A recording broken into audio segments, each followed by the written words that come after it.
ህግ ፊት የሚያስቀርበው ጥፋት አጥፍቷል ዮናታን። ዳዳ ጥቁር ጉንዳን ነው። እኔ አባባሉንም ከዚህ በፊት ሰምቼው አላውቅም። ይገርማል። አደባባይ ወጥቶ ዳዳ ጥቁር ጉንዳን ነው ብሎ በየመንደሩ ተናግሯል እንዴ? አልተናገረም። ኢትዮጵያ ጥቁር ጉንዳን ነው ብሏል እንዴ? አላለም። ድሃ መሽገር ነው ጥቁር ጉንዳን ነው ብሏል? አላለም። ያን ጉንዳን ነው ብሏል። ቆይ በአደባባይ ከዚህ በላይ አደባባይ አለ? አደባባይ ማለት በየመንገዱ በየእንትኑ አላለም። ድሃን የሚያዋርድ ንግግር ወይኔ ዮናታን እንደዚህ ያለኝ ብሎ ስሜቱ ተነካሷል። እርግጠኛ መሆን አንችልም። ጥላቻ ንግግር ነው። ኦፍ ኮርስ ዮናታን ንግግር እኮ ጥላቻ ድሃ ላይ ጥቁር ጉንዳን ነው ሲል እኮ አጠቃላይ የኢትዮጵያ ሕዝብ ምን ያክል ነው ድሃው? ይበዛው ድሃ ከ80 በመቶ ድሃ ነው። ከ80 በመቶ ፊገር ባንጠራ ይበዛው ድሃ ነው።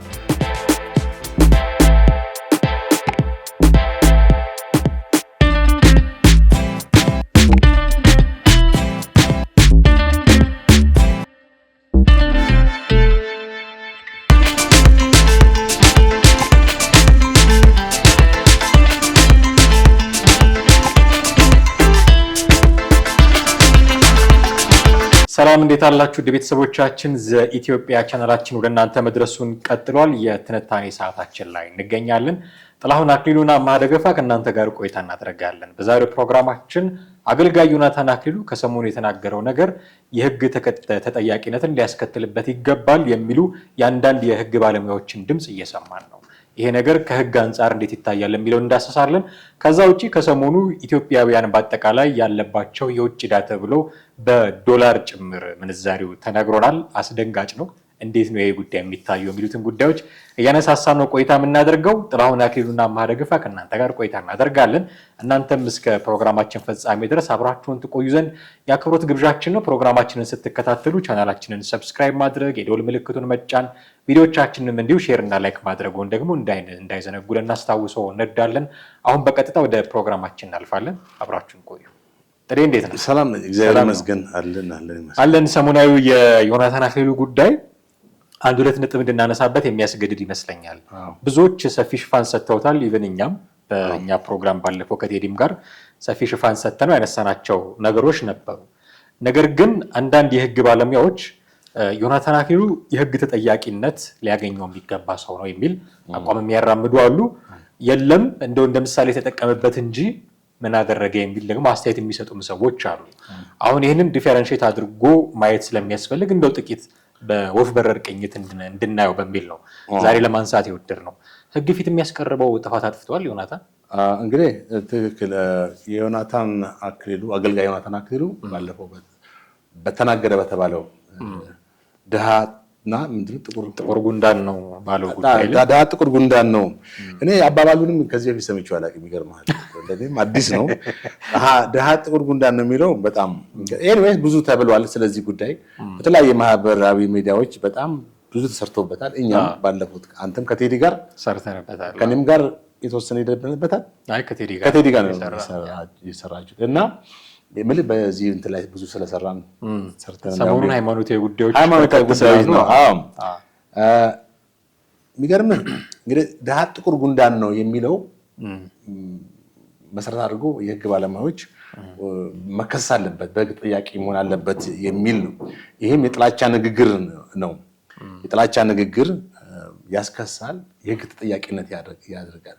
በአገሪቱ በ2012 በወጣ የጥላቻ ንግግርና ሐሰተኛ መረጃን በመናገር ለምሳሌ ብሔርን፣ የአንድን ብሔር ሃይማኖትን ተከታይን መስደብ፣ አጸያፊ ቃላቶችን መሰንዘር፣ ማዋረድ፣ ጥቃት ማድረስ ራሱ ከዚህ ከጥላቻ ንግግር ጋር በተያያዘ ከባድ ቅጣት ያስቀጣል እና አሁን አዋጁ ምን ይላል የሚለውን ነው ማየት ያለብን። እንግዲህ አዋጁ ነው የህግ ባለሙያዎቹንም ድሃን የሰደበ የሚል አንቀጽ አለ። ቆይ ልነግርህ ነው እኮ አሁን ወደዛ እንመጣለን። አዋጁ የህግ ባለሙያዎቹም እኮ ወደ ክስ ሄዱ መሰረት የሚያደርጉት ምንድን ነው? ህገ መንግስቱና አዋጁን ነው፣ ሌላ ነገር አይደለም። ወይም ከራሳቸው ኦፒኒየን ተነስቶ አይደለም። ስለዚህ አዋጁ ምን ይላል የሚለውን ስንመለከት በ2012 በ1185 ህዝባር 2012 ማለት ነው የወጣ የኢትዮጵያ ፌዴራላዊ ዲሞክራሲያዊ ህገ መንግስት አዋጅ ህገ መንግስት አንቀጽ 55 አዋጅ ላይ ስንመለከተው የጥላቻ ንግግር ማለት ይላል ዲፋይን ሲያደርገው በአንድ ሰው ወይም የተወሰነ ቡድን ላይ ያነጣጠረ ብሔርን፣ ብሔረሰብን፣ ህዝብን፣ ሃይማኖትን፣ ዘርን፣ ጾታን ወይም አካል ጉዳተኝነትን መሰረት በማድረግ ጥላቻን ሄት ስፒች መድሎን ወይም ጥቃትን የሚያበረታታ ንግግር መናገር ነው ይላል። ዴፊኒሽኑ ይሄ ነው። ማለትም ይሄ ንግግር በጽሁፍ ሊቀርብ ይችላል፣ በቃል ሊቀርብ ይችላል፣ በቪዲዮ፣ በምስል፣ በቅርጻ ቅርጽ አድርገህ የአንድ ብሔረሰብን ማንነት መስደብ፣ በስዕል አድርገህ መስደብ፣ በጽሁፍ አድርገህ በሶሻል ሚዲያ በተለያዩ ሶሻል ሚዲያ አውትሌቶች ውስጥ ወይ መስደብ፣ ይሄም የጥላቻ ንግግር ተብሎ ይጠቀሳል። አሁን የጥላቻ ንግግር ስለመከልከሉ በዚህ በአዋጁ ላይ ሲጠቅሱ የጥላቻ ንግግር በብሮድካስት በህትመት ወይም በማህበራዊ ሚዲያ በጽሁፍ፣ በምስል፣ በድምፅ ወይም በቪዲዮ ማሰራጨት የተከለከለ ነው ይላል። አሁን የጥላቻ ንግግር እንግዲህ ቅድም እንዳነሳ ነው አንድን ብሔረሰብ፣ ሃይማኖት፣ ማህበረሰብ፣ አጠቃላይ ሶሳይቲን አስነዋሪ ቃላቶች መናገር ነው። በዚህም የወንጀል ተጠያቂነት አለ።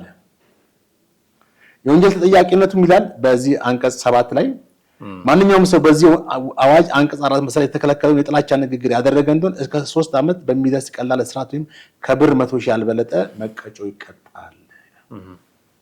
አንቀጽ 2 ላይም ማለትም አለ የጥላቻ ንግግር ምክንያት በግለሰብ ወይም በቡድን ላይ ጥቃት የተፈጸመ እንደሆነ ደግሞ እሱም እስከ 5 ዓመት እስራት እና 100,000 ብር ያስቀጣል። ጥቃት ከፈጸምክ ማለት በቃላት ብቻ ከሆነ 3 ዓመት ከጥቃት አልፈ ከቃላት አልፈ ደግሞ ጥቃት ለምሳሌ አንድ ሃይማኖት ግሩፕ ሄዶ ሌላውን ሃይማኖት ግሩፕ ከቃላት አልፎ ጥቃት ቢፈጽም እስከ 5 ዓመት ሁሉም የሃይማኖት አባላቶች ባይታሰሩ ዋና የቸርቹ መሪዎችና አስተባባሪዎች ዋናው እንትኖቹ ጉዳዩን ያስተባበሩ ነው። አዎ ይሄ ነው እንግዲህ ህጉ ያስቀምጠው። አሁን የዮናታን ድርጊት እዚህ በዚህ ህግ ስንመዘነው የቱ ላይ ነው ሊወድቅ የሚችለው? ጥፋተኛ ነው ወይስ ጥፋተኛ አይደለም የሚለው ምናልባት የኛ ፍርድ ወይ የኛ የስራ ድርሻ ላይሆን ይችላል። ግን ብዙ ክርክሮች ስላሉ በህግ ደረጃ ተጠያቂ ነው አይደለም የሚሉ ጥያቄዎች አሁን ጉዳዩን የሚያያይዙት ከብዙ ነገር አንጻር ነው። ሌሎች ብዙ የተባሉ ነገሮች አሉ። እኛ ህጉን ብቻ ለይተን እናንሳው በሚል ነው። እና አሁን ካነሳኸው የጥላቻ ንግግርን አስመልክቶ ከጸደቀው አዋጅ አንጻር የዮናታን ንግግርን ጥቁር ጉንዳን ነው ድሃ የሚለውን ንግግርን የቱ ላይ ነው ሊወድቅ?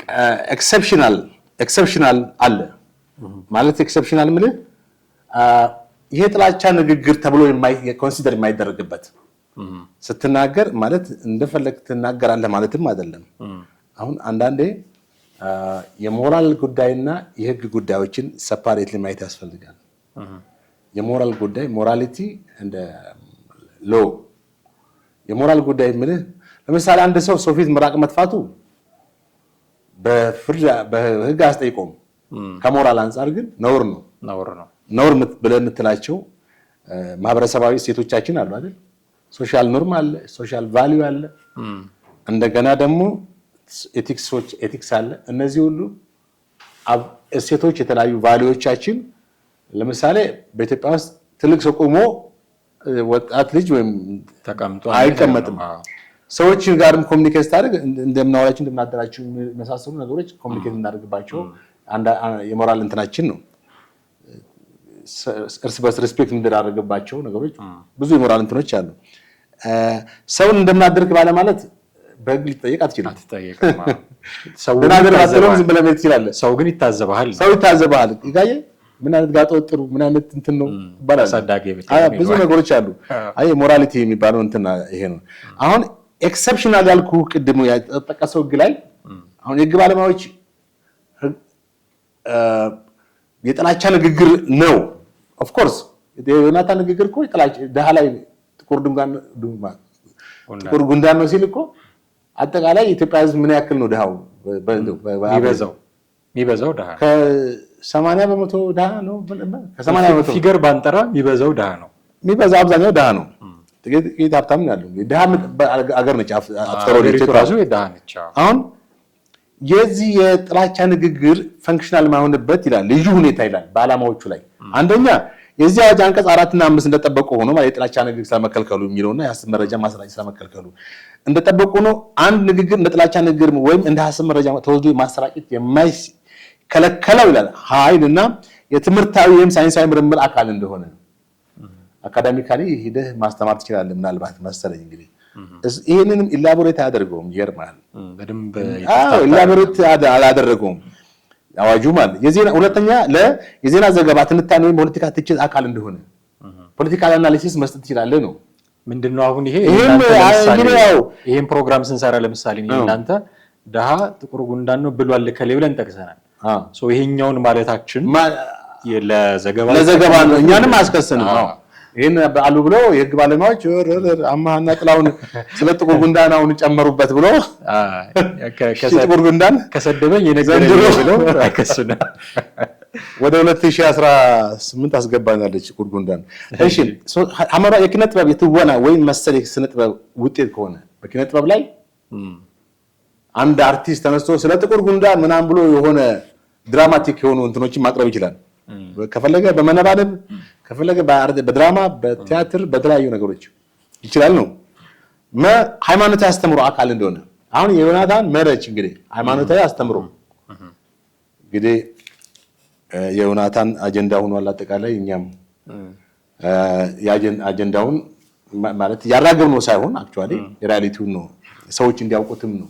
እኔ ደግሞ የበለጠ ክስ መጣበት ሲጋር አዋጁን ያየሁት ይኸውልህ ፓስተር ዮናታን ወይም አገልጋይ ዮናታን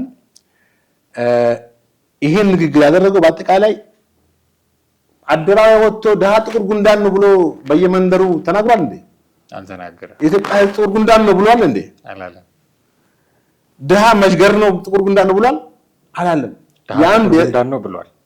ቆይ በአደባባይ ከዚህ በላይ አደባባይ አለ? አደባባይ ማለት በየመንገዱ በየእንትኑ ነው አላለም። ደሃን የሚያዋርድ ንግግር ወይኔ ዮናታን እንደዚህ ያለኝ ብሎ ስሜቱ ተነካሰዋል። እርግጠኛ መሆን አንችልም። የተነካሰ ስንት ሰው ነው የጮሃውን ተነካው ብሎ ይወልን። አሁን ይሄ በአጠቃላይ ህዝብን በድህነት ከፍሎ ካታጎራይዝ አድርጎ በሰው ዘንድ እንዲጠሉ። እሺ አሁን በዚህ ምክንያት ደሃን ጠላን በዮናታን ንግግር አልጠላንም። ጥቁር ጉንዳን ብለን እንሰዳደባለን? አንሰዳደብም። ምን ህጉን ኢንተርፕሬት ታደርገው ነው እኮ አሁን የህግ ባለሙያዎች ደግሞ መጥተው የበለጠ አስተያየታቸውን ቢሰጡን ደስ ይለናል። እኛ ያው የሚዲያ ሰዎች ካነበብነው የተለያየ ነገሮች ሪፈር በማድረግ ነው። አሁን የማንንም እርዳታ ማለት ደሃን እንድንጸየፍ ያው እኛም እኮ ደሃ ነን አጠቃላይ ነው። በጅምላ ነው የሰደበን። እሺ ያው አንተም እኮ ተሰድቤያለሁ እያልክ ያው ሰድቦናል። ስለዚህ ኢፌክት አለው ማለት ነው። ሰድቦናል ብለህ ግን ማክረፍ አለብን ወይስ አሁን ከማክረፍ ካለማክረፍ ጉዳዩ እና የማንንም እርዳታ ሳይጠብቁ ወምልህ ፖይንቱ እንዶ ጀነራላይዝ ታደርገው ነው ዮናታን ትክክለኛ ጥፋተኛ አለማድረግም አይደለም መከራከርለት ሪያሊቲውን ነው።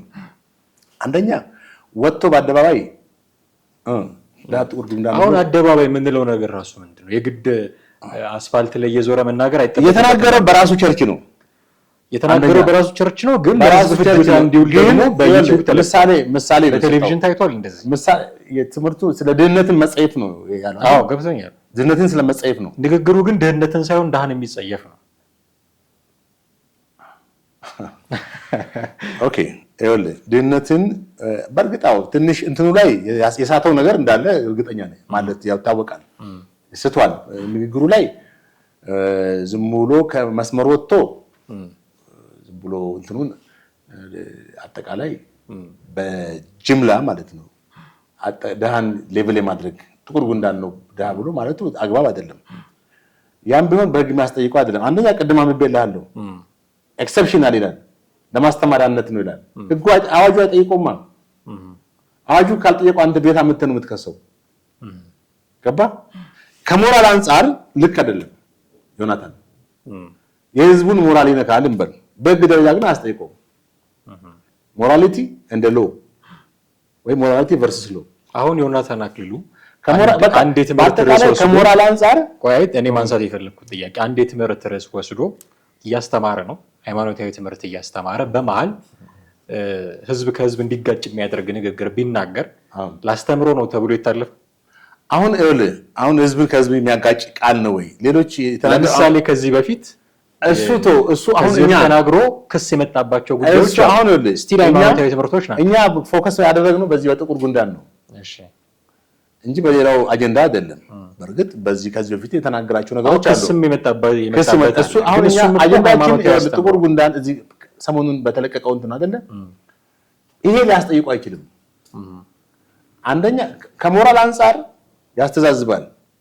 የተናገረው ኢሞራል ነው። ገብቷል?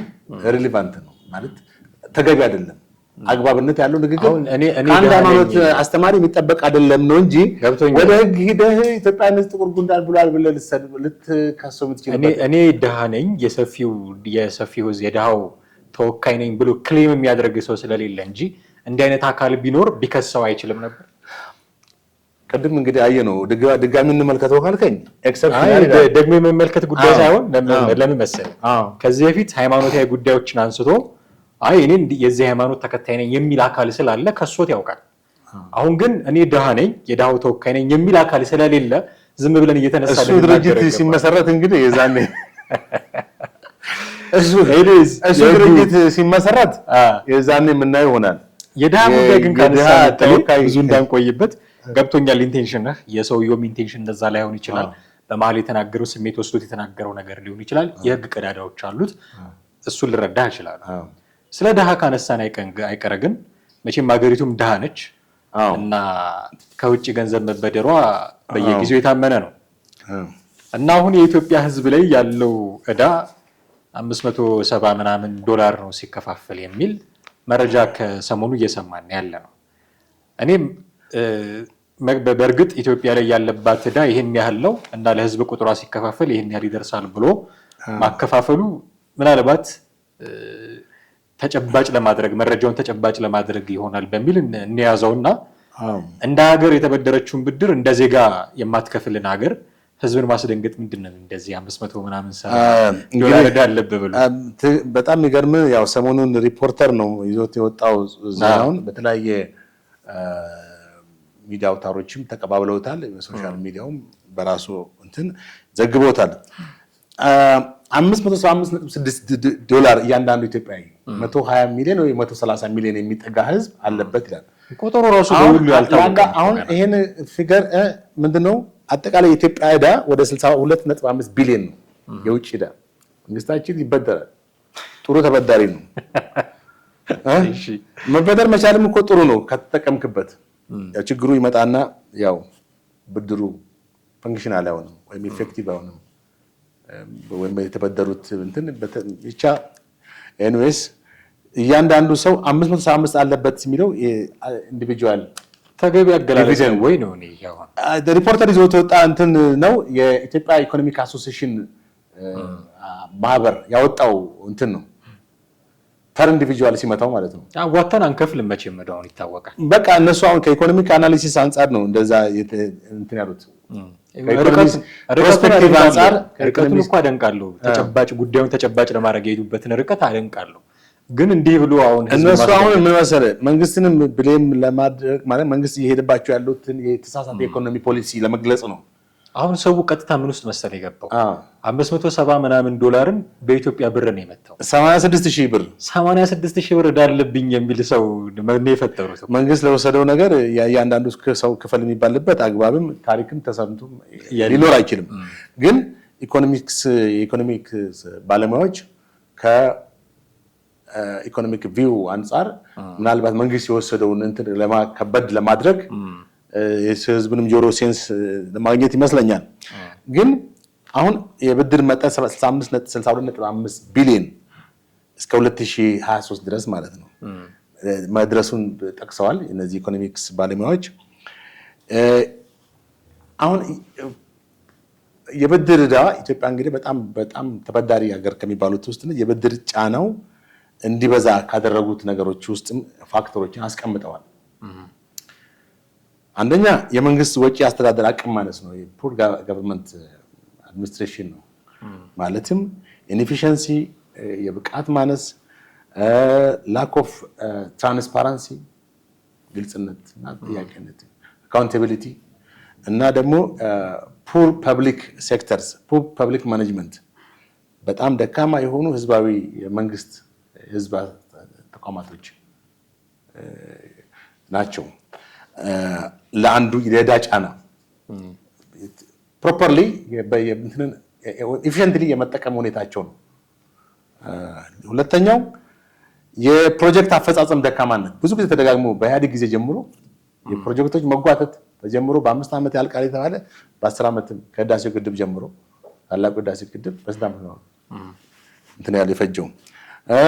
ሶስተኛ ኢኮኖሚ ሊደግፍ የሚችሉ ፕሮጀክቶች አልተስፋፉም። አንዳንዴ ፕሮጀክቶች መብዛት ብቻም ሳይሆን ፕሮጀክቶቹ ለኢኮኖሚው ባክአፕ ምን ያክል ይሆናሉ የሚለው ነገር ኮንሲደር ማድረግ ያስፈልጋል። አራተኛ የውጭ ንግድ ወይም ኤክስፖርት እና ኢምፖርት ባላንስ ማለት ኢምፖርት አሁን እኛ ሀገር ኢትዮጵያ ኢምፖርት ታደርጋለች ማለት ኤክስፖርት ታደርጋለች። በምን ያህል መጠን በምን ያህልስ ኢምፖርት ታደርጋለች? ይሄም ለዕዳ ጫናችን ገባ የምትሸጠውና የምታስገባው እኩል ባላንስ ማለት የምትሸጠው መበለጥ አለበት አይደል? ትርፋማ እንድትሆን እንጂ የምታስገባው ብቻ ከበለጠ ኢምፖርት የምታደርገው ብቻ ከበለጠ በጣም አደገኛ ነው። ለምሳሌ ወደ 7 ቢሊዮን ነው ኤክስፖርታችን ለጉድስ ኤንድ ሰርቪስ የምናወጣው። የተለያዩ ሸቀጦችን የተለያዩ ከውጭ የሚመረቱ ነገሮች ወደ ሀገር ስናስገባ ጉድስ ኤንድ ሰርቪስ አገልግሎትና ጉድስ ጥሬ ዕቃ ማለት ጉድስ ሸቀጦች ስንት እናስገባለን? 7 ቢሊዮን ምናምን ወደ 7 ቢሊዮን ምናምን ሚሊዮን ኤግዛክት ፊገሩን ግልጽ አይደለም፣ ግን 7 ቢሊዮን መሆኑ ትዝ ይለኛል። እንትኑ ኢምፖርት ወደ ውጭ ደግሞ ሴሊንግ ሽጠን ደግሞ የምናገኘው ደግሞ ወደ 3 ቢሊዮን ዲፈረንሱ ስንት ነው? 4 ቢሊዮን። ኢኮኖሚስቶች ትሬድ ዴፊሲት ይሉታል። የንግድ ባላንስ አለመሆኑ ማለት ኤክስፖርቱ ከኢምፖርቱ በልጧል። ገባ ምንልከው ከምናስገባው መብለጥ ሲገባው የምናስገባው ከምንልከው ይበልጣል። በዚህም የመንግስት እንትን ክፍተት ይፈጠራል፣ ትሬድ ዴፊሲት። በዚህም ጊዜ መንግስት በጀቶቹን መሙላት ስለማይችል በጀት ዴፊሲት ስለሚገጥመው ይበደራል። መበደር ምን ብርቅ ነው ብሎ ብርቅ ነው ወይ ብሎ ይበደራል። ከዛ ያ ብድር በወቅቱ ላይ መለስ ይችላል፣ ዕዳ ይሆናል እና አጠቃላይ ወደ 65.5 ቢሊዮን ዶላር ወደ ኢትዮጵያ ብር ስንመነዝረው ወደ ትሪሊየን ይገባል። ትሪሊየን ብሮች ይላል። ይሄ ነው እንግዲህ ለእያንዳንዱ 575.6 ቢሊዮን ማነው ብር ቢሊዮን ሳይሆን ይቅርታ 575 ዶላር ዕዳ አለበት ወይም 86,000 ብር ዕዳ የደረሰን እሱ ነው። አዎ እንግዲህ አጠቃላይ ምልህ እኛ አሁን በሰሞኑ አቶ ክቡር ገናን ደውዬ ያላቸው ነበረ። በዚህ ላይ ማብራሪያ እንዲሰጡኝ። እንደሚታወቀው ክቡር ገና በጣም ታዋቂ ኢኮኖሚክስ ባለሙያ ናቸው። የቀድሞ የአዲስ አበባ ንግድ ምክር ቤት ፕሬዚዳንት የነበሩ ናቸው። በ2014 ምርጫ ላይ ቅንጅትን ኋላ ላይ ተቀላቅለው ነበረ። ጥሩ ፊገር ያላቸው ናቸው በምጣኔ ሀብት ዙሪያ ዓለም አይደለ እና አሁን አዲስ አበባ የሉም። ከአዲስ አበባ ወይ ዛሬ ወይ ነገ ይገባሉ። በዚህ ፕሮግራም ላይ እናቀርብላቸዋለን የዚህን አሁን የተናገርናቸውን በሙያዊ ትንታኔ እንዲሰጡን ማለት ነው። ይሄንንና ሌሎችንም ጉዳዮች ኢኮኖሚያዊ ጉዳዮች ያቀርቡልናል። በጣም ጥሩ። እንግዲህ ያው ስለ ድሃ ካነሳን አይቀር ያለብንንም ዕዳ አንድ ላይ እናንሳው በሚል ነው ይሄንንም ጠቅልላ አድርገን ያነሳ ነው። ጥሩ ቆይታ ነበረን ብዬ ተስፋ አድርጋለሁ። ጥሌ በጣም አመሰግናለሁ። ውድ ቤተሰቦቻችን እናንተም ከኛ ጋር ነበራችሁ ቆይታ እጅግ አድርገን እናመሰግናለን። በሚቀጥለው ፕሮግራም በሌላ ርዕሰ ጉዳይ እንጠብቃችኋለን። ሀሳብና አስተያየቶቻችሁን እንደተለመደው በስልክ መስመራችን በመደወል እና በመጻፍም ደግሞ ልታደርሱን ትችላላችሁ። በሚቀጥለው ፕሮግራም እናገኛችኋለን። ጤና ይስጥልኝ።